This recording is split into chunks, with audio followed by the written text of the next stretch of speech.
Paper संपल्यावर मी आजी आजोबांना भेटण्यासाठी आलो होतो.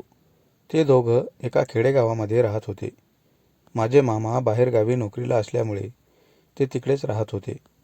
त्यामुळे आजी आजोबा दोघेच राहायचे. त्यांचं गावाच्या बाजूला शेतामध्ये घर होतं. आजी आजोबा थकल्यासारखे वाटायचे, पण या वयातसुद्धा ते शेतामध्ये काम करायचे, कारण शेती पाहण्यासाठी घरात दुसरं कोणीही नव्हतं. यामुळे आईने मला सांगितलं होतं, हे बघ रोहन, आजी आजोबांकडे गेल्यावर केवळ घरात बसू नकोस, त्यांना शेती कामात मदत कर. तेवढीच त्यांना मदत होईल. त्यामुळे मी आल्यापासून त्यांना कामाविषयी बोलायचो, पण आजी आजोबांना वाटायचं, हे शाळेत जाणारं पोरगा आहे, याने काम केलं तर खूप दमून जाईल.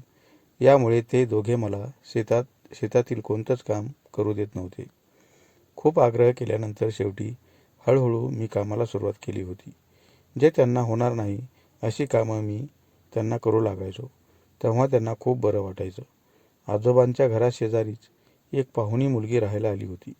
तिचं राहणीमान एकदम साधं होतं. ती खेडेगावातीलच होती. मला ती गावरान मुलगी वाटायची. मी आल्यापासून तिचं सारं लक्ष माझ्याकडेच असायचं. ती आपल्याला रोज एवढा वेळ का पाहत असावी, हा प्रश्न मला पडायचा.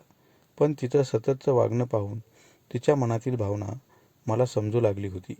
तिचं नाव सुमन होतं. ती माझ्यापेक्षा थोडी सावळीच होती. शेतातील कोणतंही काम ती अगदी सहजपणे करायची. यामुळे तिचे मामा मामी तिला गावाकडे जाऊ देत नव्हते. पण कधी कधी ती दिवसभर घरी थांबायची आणि फक्त माझ्याकडे सारखं पाहत बसायची. तिच्या मनात मला बोलायची खूप इच्छा होती. माझी आणि तिची नजरेला नजर झाली की ती गालातल्या गालात हसायची आणि पुन्हा माझ्याकडेच पाहायची.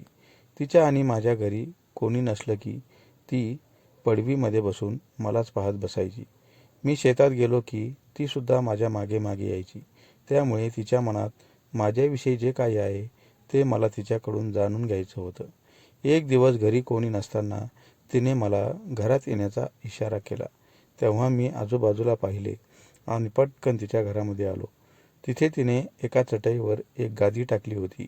त्यावर 2 उश्या ठेवल्या होत्या.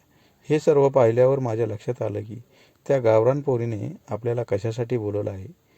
काहीच न बोलता तिने मला कडकडून मिठी मारली आणि मला म्हणाली, तू आल्यापासून मी तुझ्यावर खूप प्रेम करते, पण तू काही मनावर घेतच नव्हता.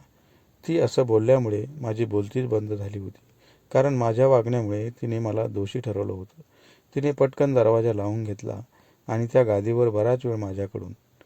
वयात आल्यानंतर मलाही संधी मिळाल्यामुळे मी थोडा खुश झालो होतो. त्या दिवशी बराच वेळ मला रिकामं सोडलं नाही आणि पहिलीच वेळ असल्यामुळे मी खूप दमलो होतो.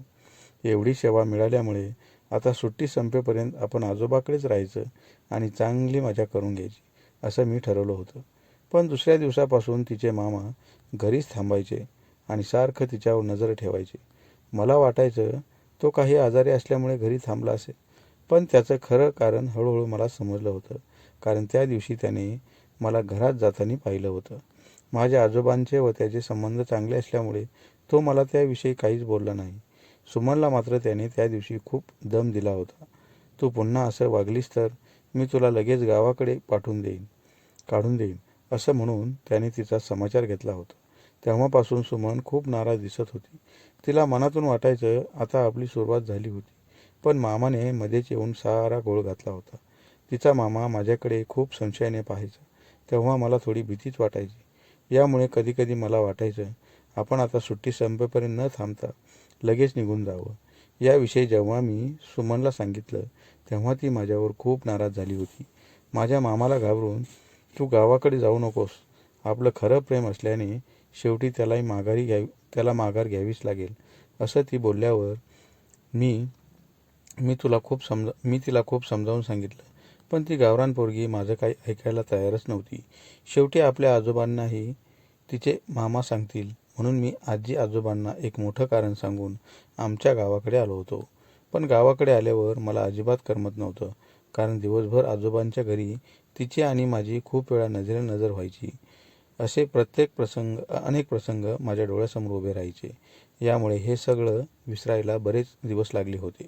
तोपर्यंत मी फक्त ते प्रसंग डोळ्यासमोर आणून एक एक सुट्टीचा दिवस वाया घालवत होतो.